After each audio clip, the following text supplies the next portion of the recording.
మొదట మనం Indian railway history గురించి మాట్లాడుకుందాం. ఇది ఎలా మొదలైంది? ముఖ్యంగా బ్రిటిష్ వాళ్ళు మనకు రైల్వేని దానంగా ఇచ్చారు. ఇది చాలా మంది చెప్తూ ఉంటారు, మనకు తెలిసిన విషయమే. బ్రిటిష్ వాళ్ళు ఇండియాలో రైల్వేని నిర్మించింది 2 స్వార్థ కారణాల వల్ల మాత్రమే. మొదటిది, వాళ్ళు దొంగలు కాబట్టి.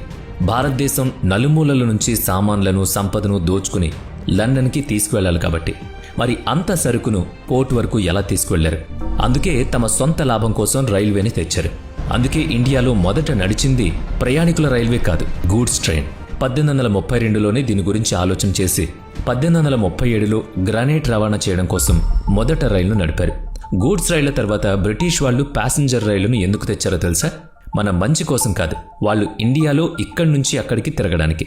ఒకవేళ రేపొద్దున్న ఏదైనా గొడవ జరిగితే పోర్టు వరకు వెళ్లి అక్కడి నుంచి లండన్ పారిపోవడానికి ఈ రైళ్లను ప్లాన్ చేశారు. అలా మన దేశంలో మొట్టమొదటి ప్యాసింజర్ రైల్ 16 ఏప్రిల్ 1853న బోరీబంద్ నుంచి థానే వరకు నడిచింది. ఈ రైల్లో 14 బోగీలుండేవి మరియు 400 మంది ప్రయాణికులు ఇందులో ప్రయాణించవచ్చు.